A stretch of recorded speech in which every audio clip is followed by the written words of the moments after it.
Every family has its secrets, but ours comes with a locked room, a forgotten nursery, and a warning: we don't speak of the twins. Hello, dear viewers, and welcome back to Roots of Fear. Before we begin our story for today, I want to thank you for your continued support. If this tale is to your liking, please consider subscribing and hitting that notification bell. And now, let's dim the lights as we dive into tonight's chilling account. We don't speak of the twins, the matriarch said, and now I know why. My grandmother's house always felt like it existed within its own pocket of reality. Looming 3 stories high with its weathered clapboard siding and steep gabled roof, the Victorian mansion was nestled at the end of a winding dirt road in rural Vermont, surrounded by a dense forest of ancient maple trees. Every summer of my childhood was spent there, exploring its countless rooms, playing in the sprawling gardens that my grandmother tended with religious devotion, and discovering hidden nooks.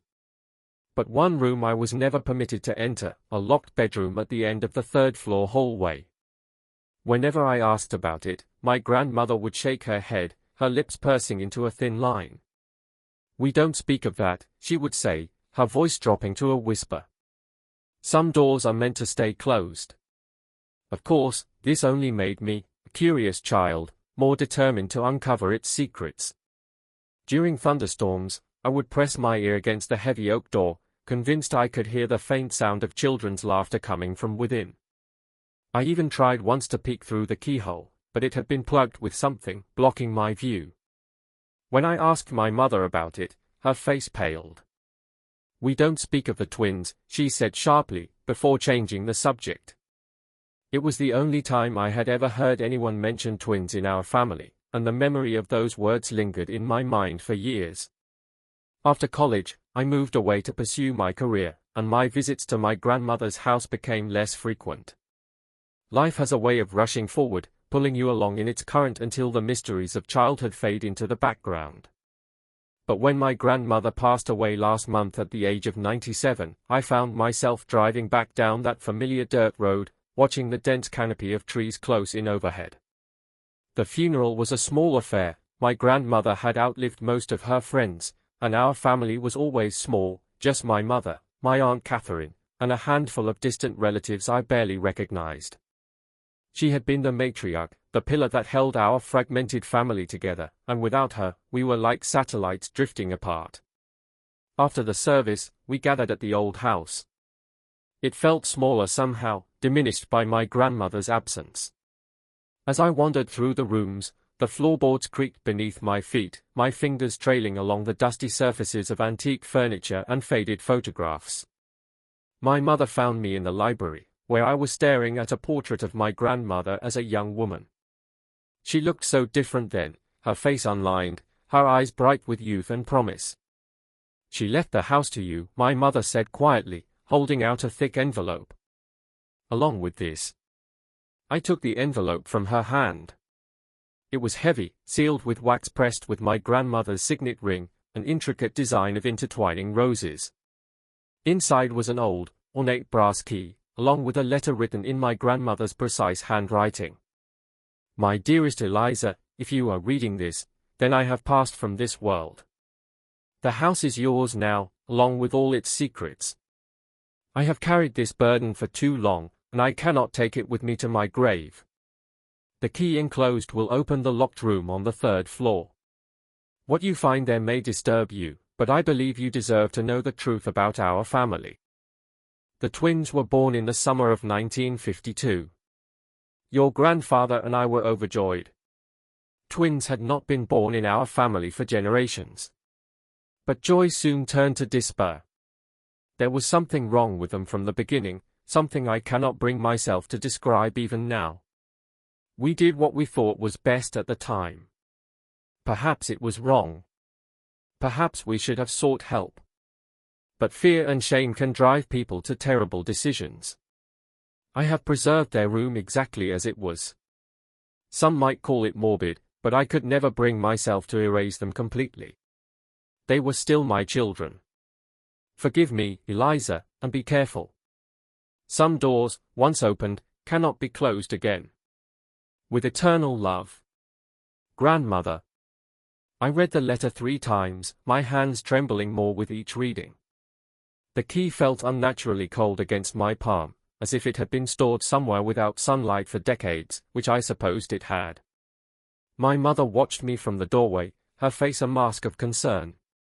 "What does it say?" she asked.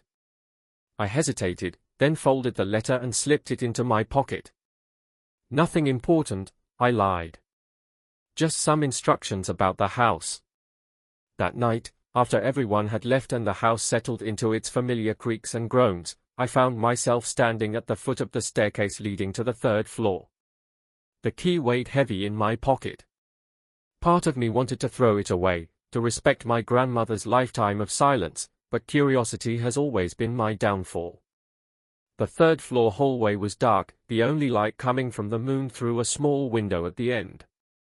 As I made my way down the corridor, the floorboards protested beneath my weight, past dusty paintings and forgotten furniture draped in white sheets. When I reached the locked door, I paused, my hand hovering over the knob. Was I ready for this? To uncover a family secret that had been buried for over 70 years? Before I could change my mind, I inserted the key into the lock. It turned with surprising ease, as if it had been regularly oiled and maintained.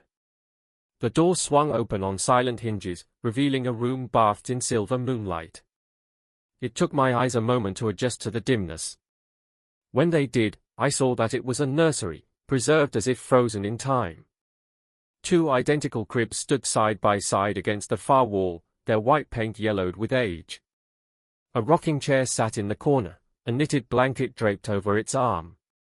Neatly arranged on shelves and tables were toys, wooden blocks, cloth dolls, tin soldiers, waiting for hands that would never play with them again.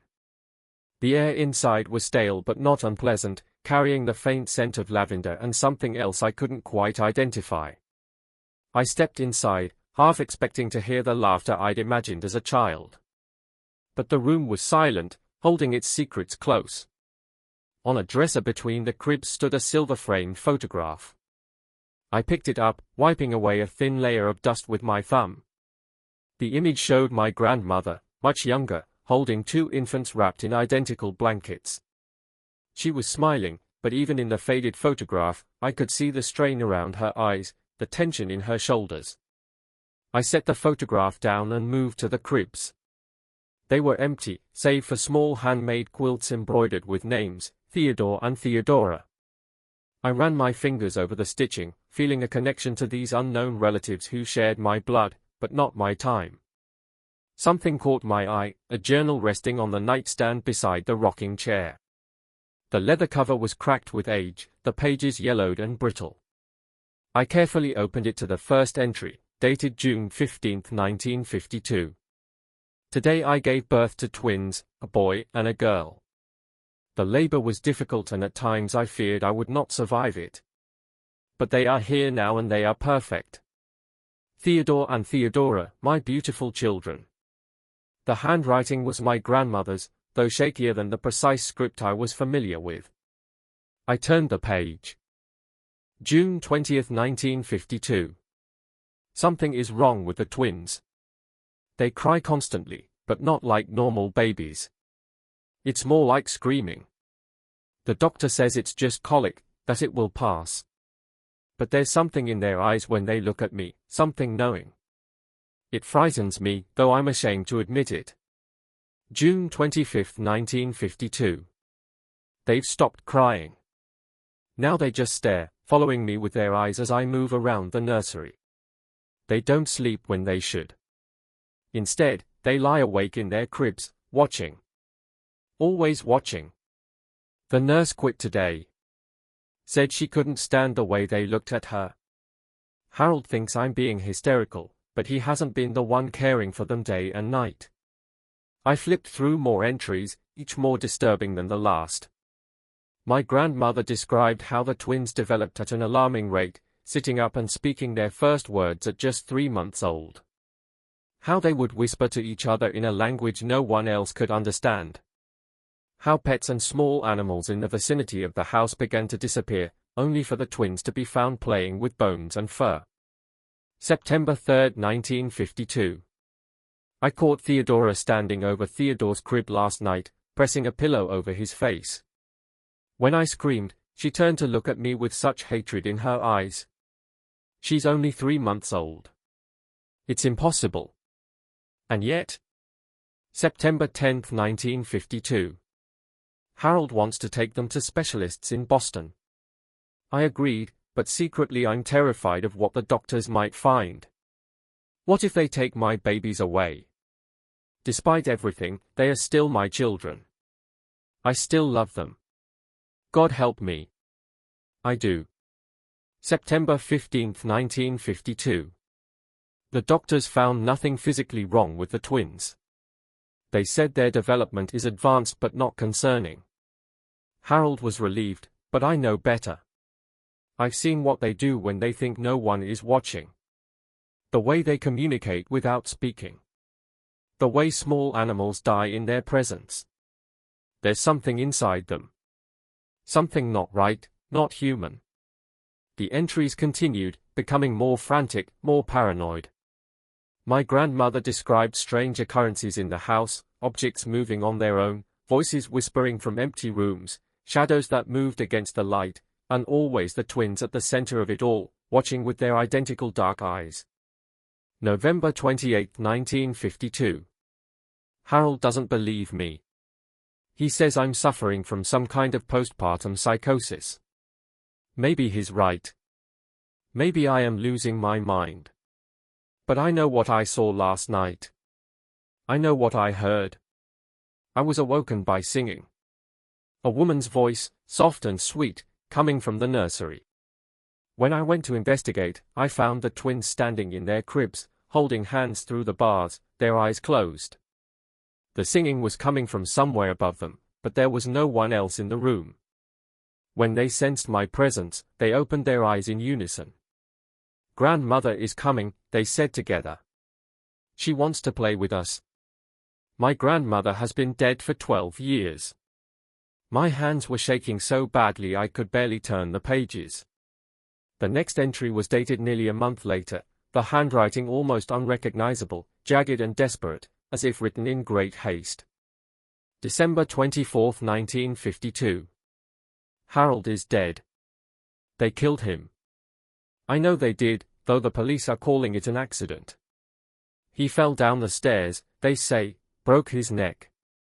But I heard them giggling afterward. I heard them say, "One down. I can't stay here.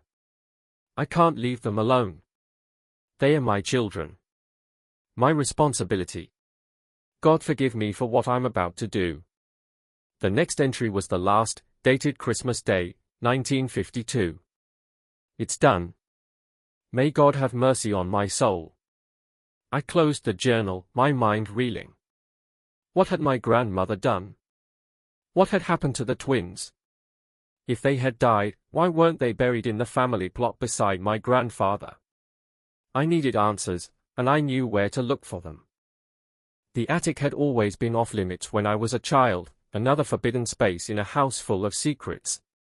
The narrow staircase leading to it was hidden behind a panel in the hallway closet, designed to blend seamlessly with the surrounding wall. I found it easily enough. Some memories never fade, no matter how many years pass. The stairs groaned under my weight as I ascended, the beam of my flashlight cutting through decades of dust and cobwebs. The attic was vast, running the entire length of the house, its ceiling following the steep pitch of the roof. Trunks and boxes were stacked in neat rows, each labeled in my grandmother's handwriting, * Christmas decorations 1960s, Harold's clothes, family photographs pre-1950 . I moved deeper into the space, scanning the labels until I found what I was looking for, a trunk marked simply TNT 1952. The trunk was locked, but the key from my grandmother's letter fit perfectly. Inside, I found more journals, medical records, and a stack of photographs bound with twine. I sat cross-legged on the dusty floor and began to read. The medical records were from a private sanitarium in Switzerland. Admission forms for 2 children, Theodore and Theodora Montgomery, dated January 3, 1953.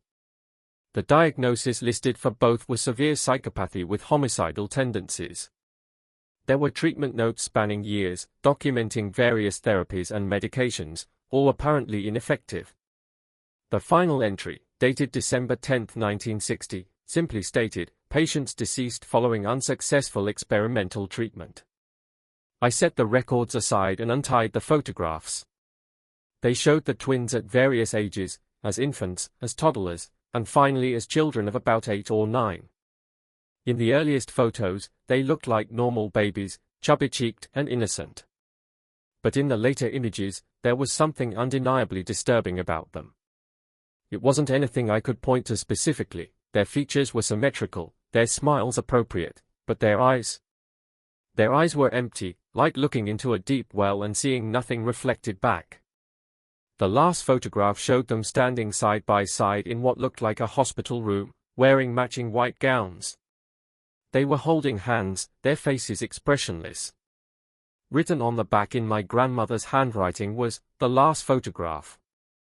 May they find peace."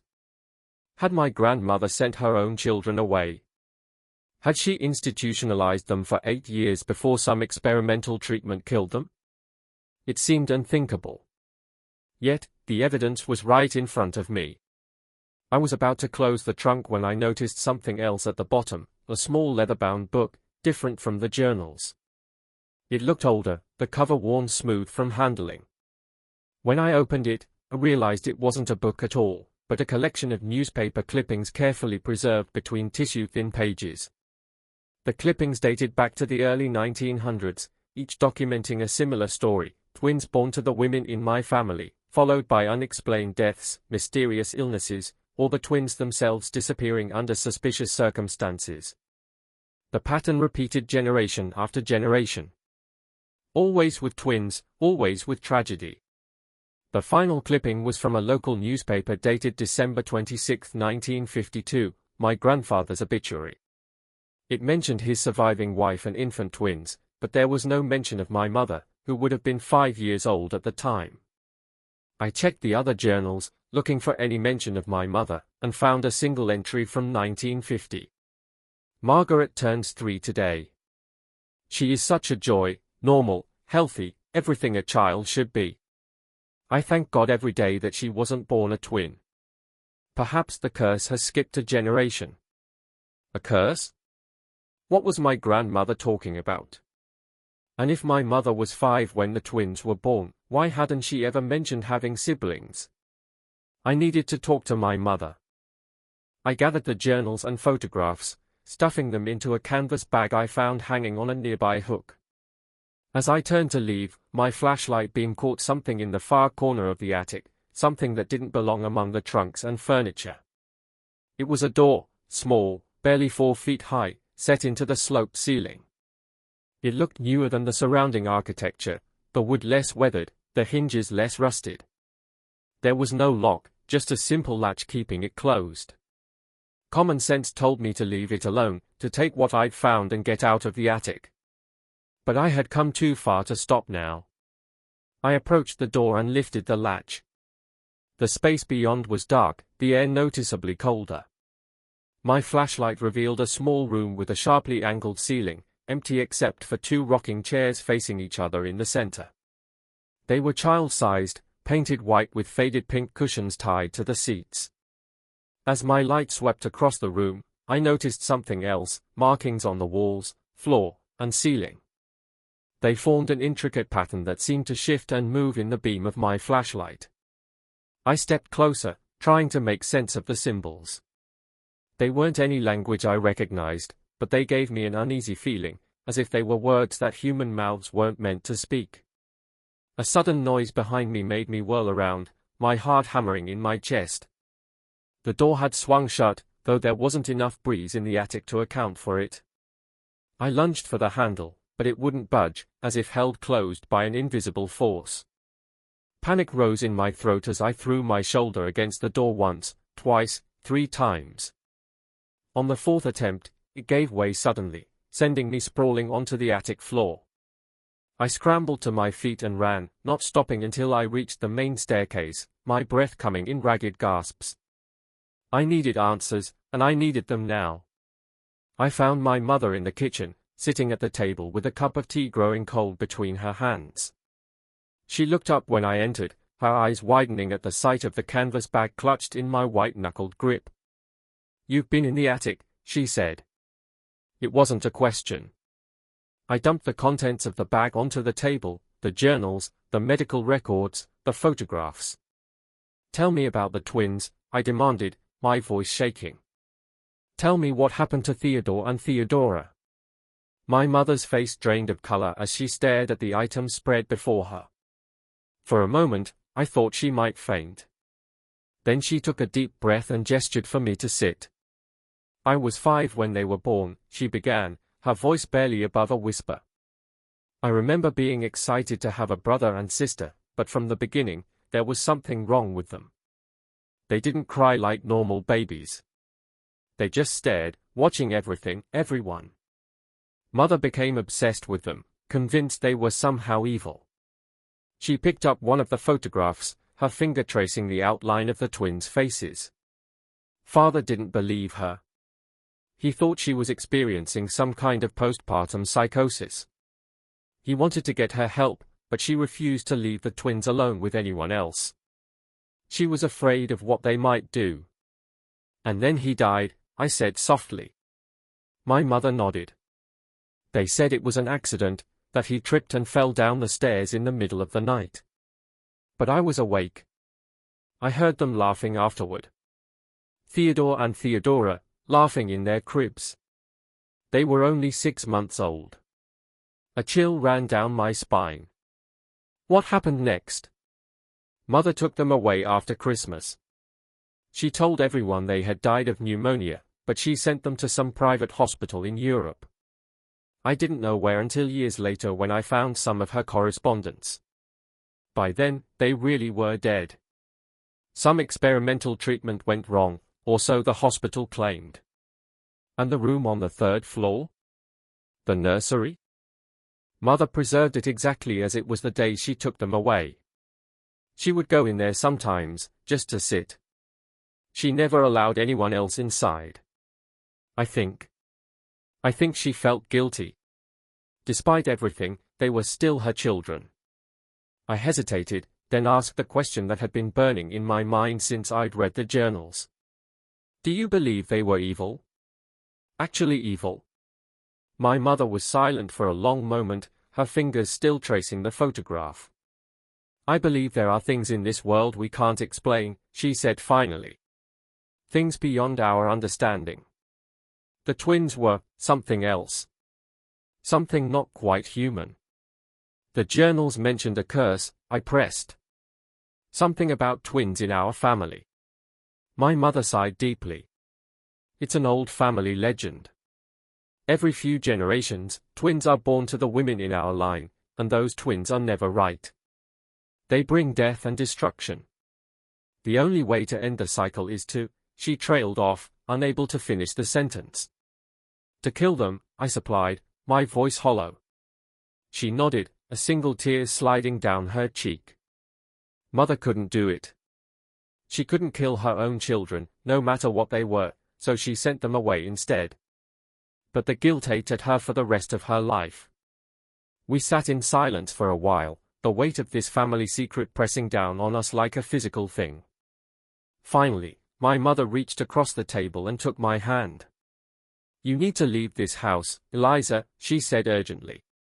"Sell it. Burn it down. I don't care. But don't stay here. The twins, their influence lingers. I felt it all my life, like a shadow at the edge of my vision. Promise me you won't stay." I promised. But even as the words left my mouth, I knew I wouldn't keep them. I had come too far, uncovered too much to walk away now. There was still something missing, some piece of the puzzle I hadn't found yet. That night, I dreamed of the twins. They stood at the foot of my bed, holding hands, their faces expressionless. "Play with us, Eliza," they said in unison, their voices neither male nor female, child nor adult. "Grandmother is waiting." I woke with a start, my nightgown soaked with sweat. The bedroom was dark, but I could have sworn I saw two small figures retreating through the door, hand in hand. The next morning, my mother left early, citing some urgent business back in the city. I think she couldn't bear to be in the house any longer, surrounded by memories and ghosts. I didn't try to stop her. In fact, I was relieved to have the house to myself, to continue my investigation without her concerned glances and whispered warnings. I spent the day combing through the remaining trunks in the attic, searching for any additional information about the twins or the supposed family curse. I found birth and death certificates for generations of twins dating back to the 1800s, all showing the same pattern: twins born, tragedy following close behind, the twins themselves dying young or disappearing. But it was in a hidden compartment in my grandmother's desk that I found the most disturbing evidence yet, a small leather-bound volume titled The Montgomery Family Grimoire. The book was handwritten in different styles, suggesting it had been passed down and added to over generations. Its pages contained rituals, spells, and incantations, many focusing on protection against malevolent spirits and entities. One passage in particular caught my attention. The twin curse has plagued the women of our line since Abigail Montgomery made her pact with the entity in 1723. Every third generation, twin children are born who serve as vessels for this entity's influence in our world. They appear human but are not. They wear the faces of innocence but harbor ancient malice. The only true protection is to end their existence before they can fully manifest their powers, preferably before their first birthday. If this cannot be done, they must be bound using the ritual of containment, though this is a temporary measure at best. The entity cannot be destroyed, only delayed in its purpose. The book went on to describe the ritual of containment in detail, a complex ceremony involving symbols drawn in specific patterns, incantations spoken at precise intervals, and various herbs and minerals arranged in a protective circle. The goal was to bind the entity to a specific location, preventing it from spreading its influence beyond those boundaries. With a growing sense of dread, I realized that the symbols I had seen in the small room behind the attic door matched those described in the grimoire. My grandmother had performed the ritual, binding whatever malevolent force inhabited the twins to that tiny space. But according to the grimoire, such bindings were temporary, requiring renewal every 25 years. My grandmother had died just over a month ago. The binding would be weakening. As if to confirm my fears, I began to notice subtle changes in the house. Doors that I was certain I had closed would be open when I returned. Objects would disappear, only to reappear in unlikely places. At night, I would hear footsteps in the hallway, the creak of rocking chairs, childish whispers just beyond the threshold of hearing. I told myself it was just my imagination, fueled by lack of sleep and the disturbing information I had uncovered. But deep down, I knew better. Something was awakening in the old house, something that had been bound and contained for decades. I needed to perform the ritual again, to strengthen the binding before whatever was trapped in that attic room broke free completely. But the grimoire warned that the ritual was dangerous for the uninitiated, potentially fatal if performed incorrectly. I needed help. My Aunt Catherine had always been the black sheep of the family, estranged from my grandmother for reasons no one ever explained. She lived in a small cottage on the outskirts of town, surrounded by gardens filled with herbs and flowers that most people would consider weeds. Local children called her a witch, though never to her face. There were rumors that she practiced the old ways, whatever that meant. I had always been fond of Aunt Catherine, despite seeing her rarely. She had a warmth that my grandmother lacked, a genuine interest in my life and thoughts. If anyone would know about family curses and binding rituals, it would be her. I found her in her garden, kneeling among rows of plants I couldn't identify, her grey hair pulled back in a loose braid. She didn't seem surprised to see me. "I've been expecting you," she said, rising to her feet with a grace that belied her 70 years. "Come inside. We have much to discuss." Her cottage was exactly as I remembered it from childhood visits, cozy and cluttered, smelling of herbs and wood smoke. Books lined every available surface, their spines cracked and faded from use. Bundles of dried plants hung from the ceiling beams, and various crystals caught the light streaming through the windows. She led me to a small table by the window and gestured for me to sit. "You found the grimoire," she said without preamble.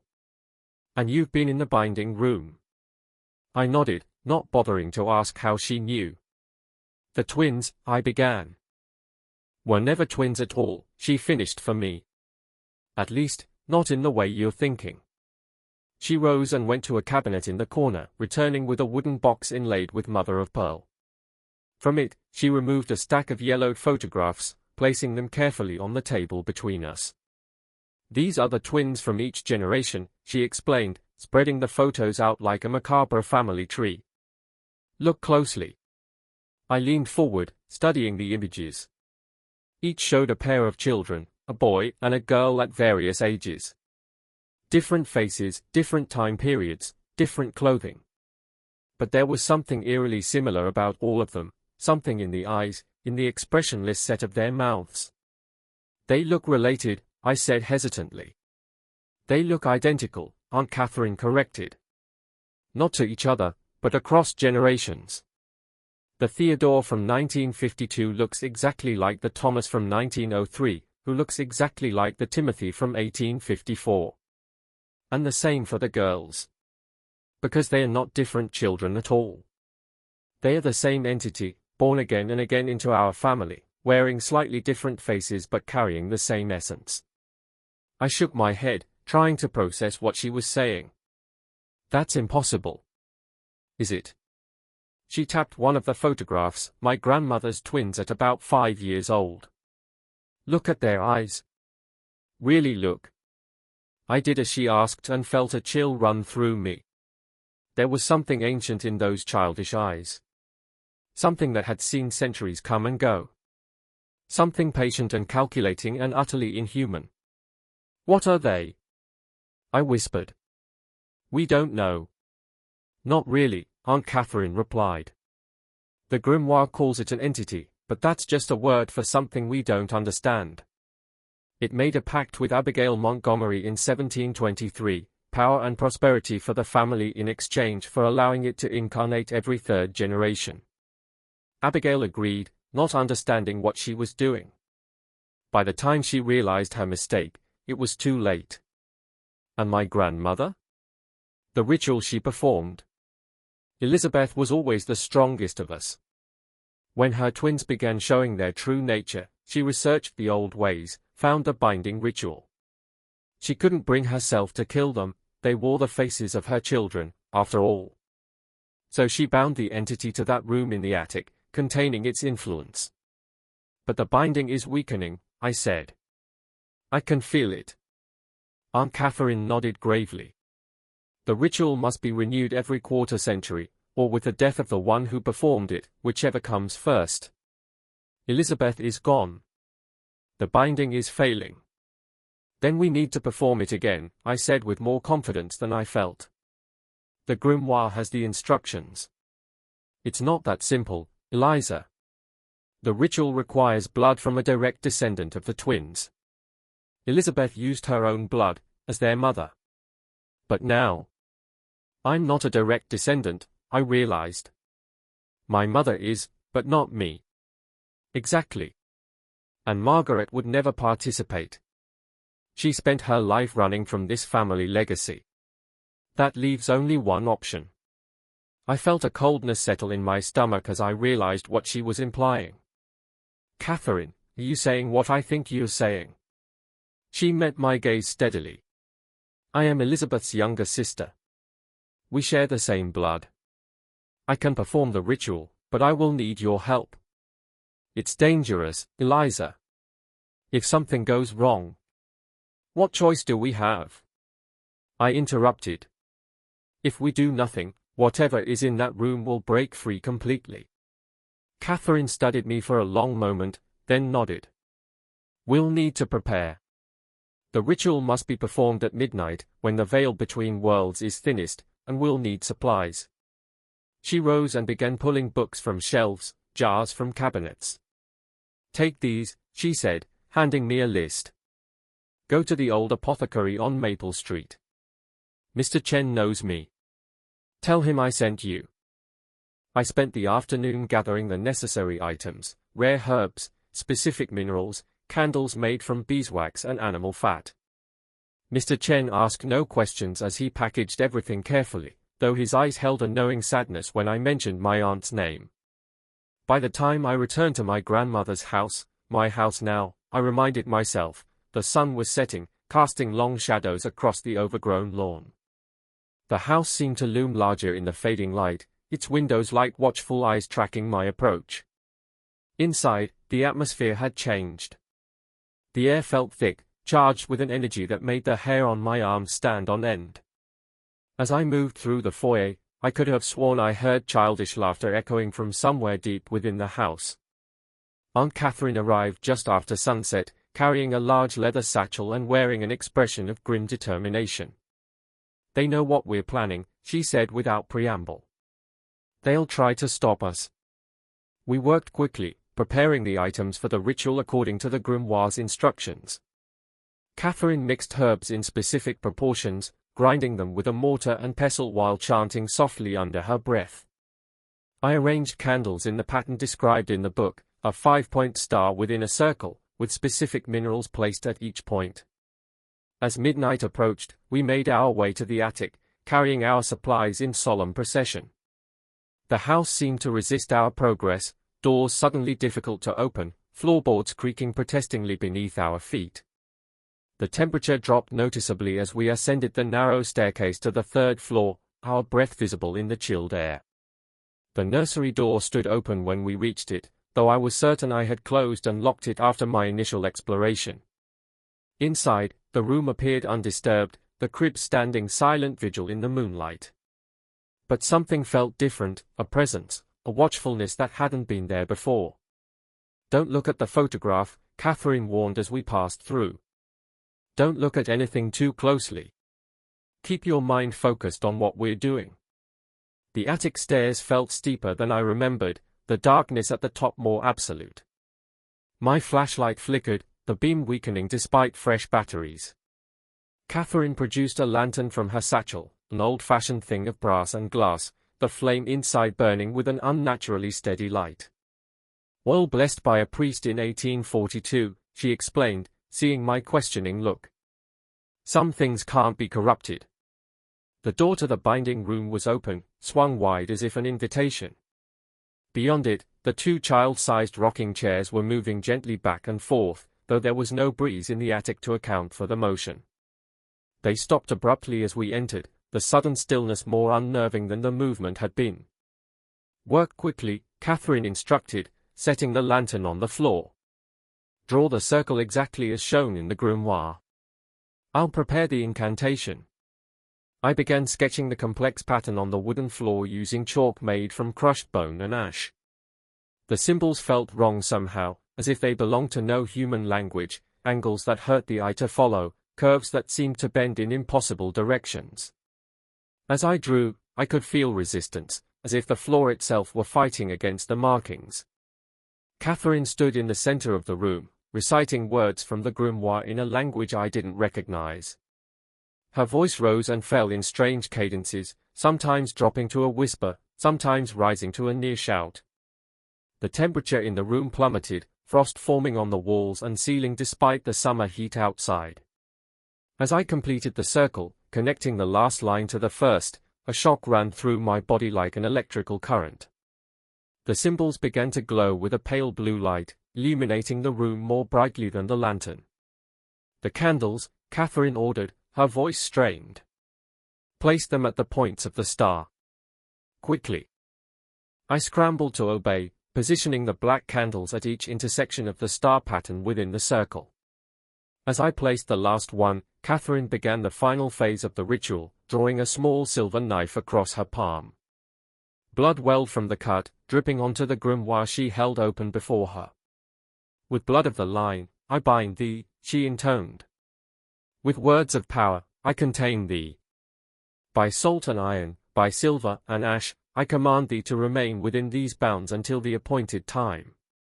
The symbols flared brighter, the blue light shifting to a deep, pulsing red. The rocking chairs began to move again, faster and faster, the wood creaking in protest at the unnatural motion. The temperature dropped further, ice crystals forming in the air around us. And then came the voices, childish yet ancient, speaking in unison from nowhere and everywhere at once. You cannot bind us forever, daughter of Montgomery. We are eternal. We are patient. We will have what was promised to us. Catherine faltered, her face pale in the eerie light.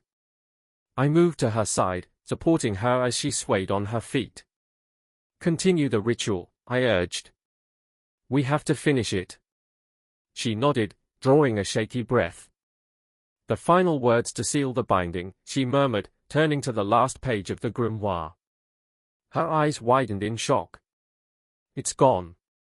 The final incantation. It's been erased. I looked over her shoulder and saw that she was right. Where there should have been text, there was only a blank space, as if the words had been lifted cleanly from the page. How is that possible? I whispered. The book was locked in my grandmother's desk. They've been planning this, Catherine realized, horror dawning on her face. All these years, they've been waiting, influencing events from within their prison. They knew Elizabeth would die. Knew the binding would weaken. They've prepared. The voices came again, louder now, accompanied by the sound of childish laughter that raised goosebumps on my skin. Did you think we were helpless? Did you think we were contained? Foolish women, playing with forces you cannot comprehend. The pact cannot be broken. The promise must be fulfilled. The symbols on the floor began to fade, the glowing light dimming as the binding weakened further. The rocking chairs stopped abruptly, and in the sudden silence, I heard a new sound, small footsteps approaching the door of the binding room. We need the final words, I said desperately. Catherine, think. My grandmother must have told you something. Left some clue. Catherine closed her eyes, her brow furrowed in concentration. Elizabeth knew this might happen. She would have prepared a contingency. Her eyes snapped open. The music box. In the nursery, the one that plays that eerie lullaby. Elizabeth always kept it wound. Always made sure it worked. I thought it was just sentimentality, but I didn't wait to hear more.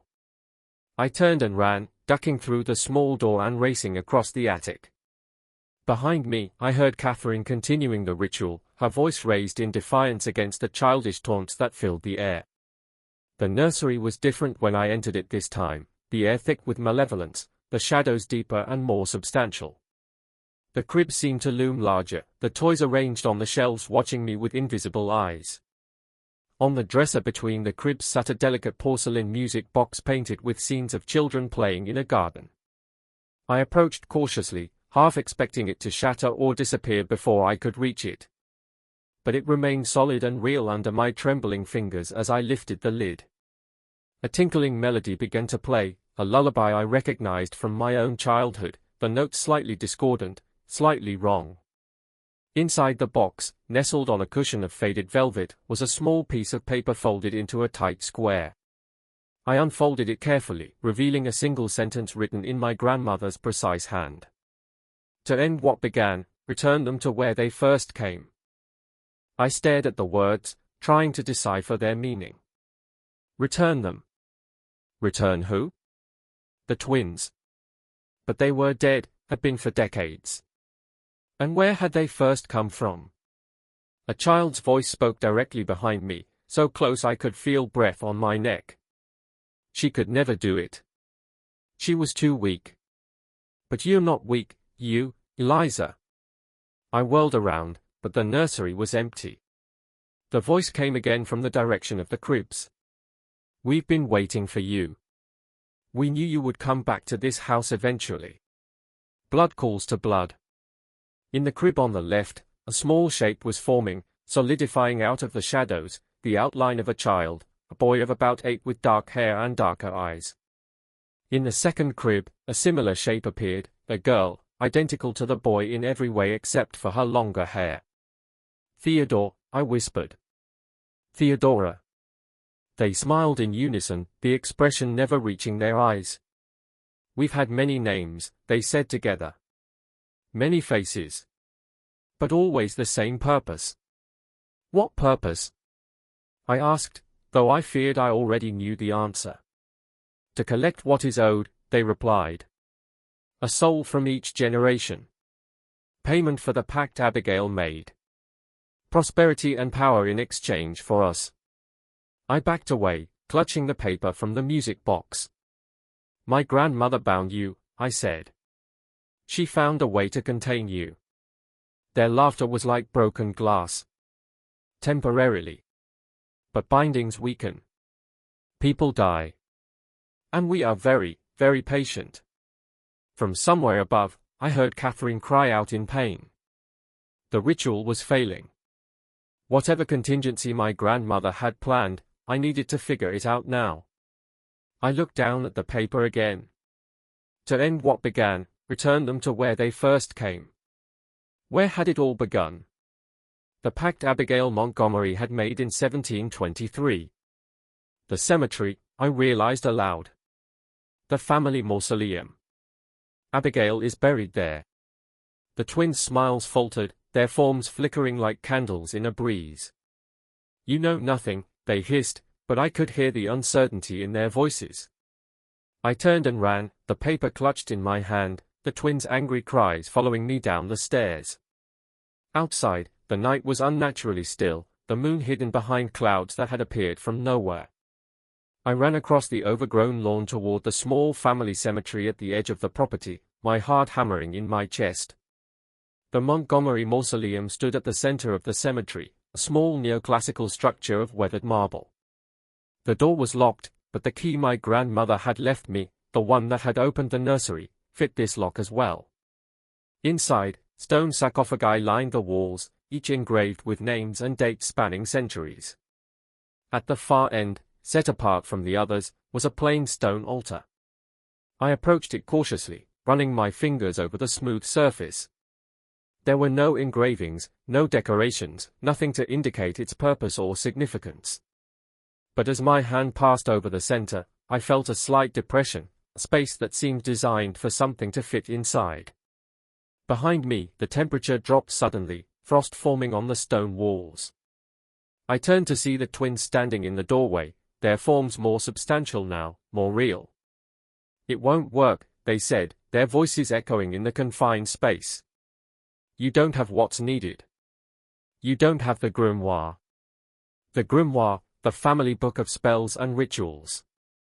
It was still in the attic with Catherine. Without it, I had no idea what ritual to perform, what words to say to end this. But as I looked at the twins, at their identical expressions of smug certainty, a realization struck me. The final ritual wasn't in the grimoire at all. My grandmother had removed it, hidden it separately in the music box, because the grimoire itself was part of the problem, part of the pact Abigail had made. I don't need the grimoire, I said, surprising myself with the steadiness of my voice. I just need to unmake what Abigail did. I placed my hand on the altar and spoke the words that came to my mind, words I somehow knew were right. I, Eliza Montgomery, descendant of Abigail, do hereby renounce the pact made in 1723. I return what was taken and reclaim what was given. The debt is paid. The cycle is broken. The twins screamed, a sound of rage and fear that shook the very foundations of the mausoleum. Their forms began to dissolve, edges blurring, features melting into indistinct shadows. You can't, they shrieked. The price will be too high. I'm willing to pay it, I said, though I had no idea what the price might be. This ends tonight.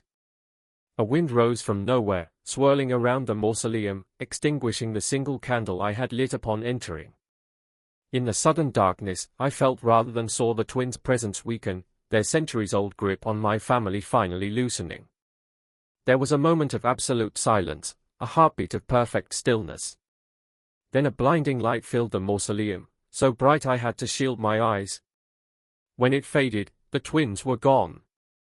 In their place stood a woman in clothing from another century, her face bearing a strong resemblance to my own.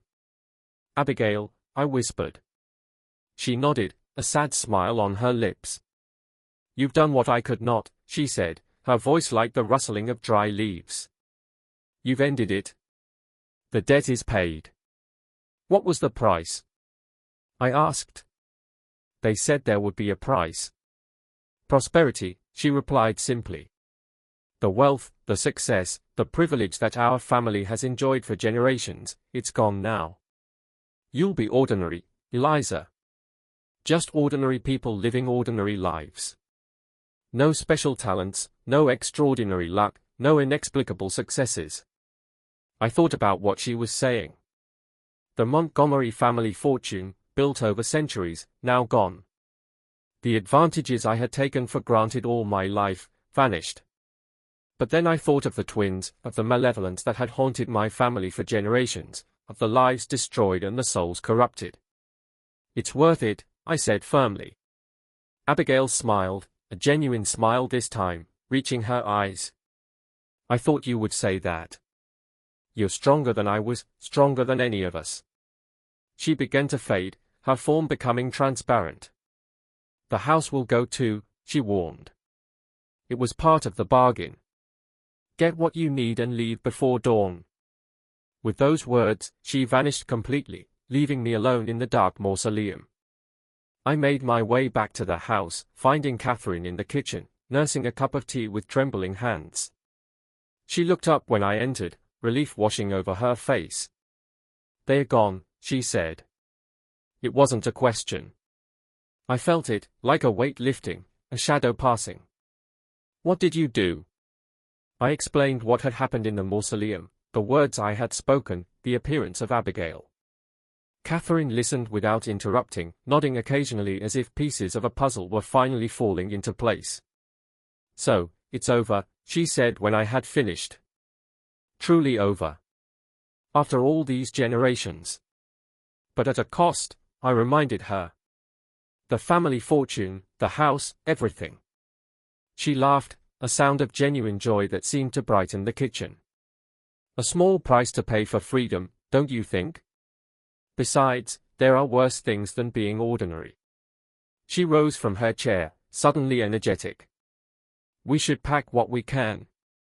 If Abigail said the house will go, I believe her."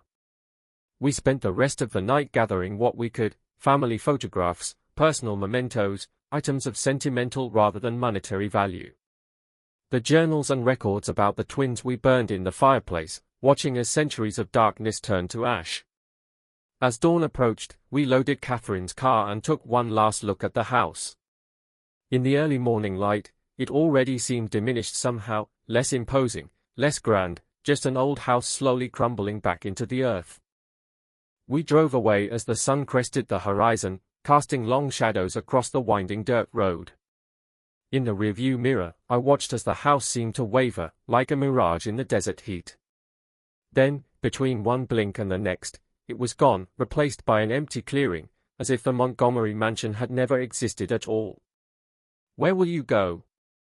Catherine asked as we reached the main road.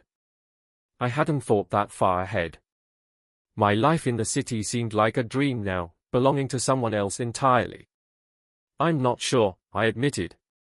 "Somewhere new. Somewhere without ghosts."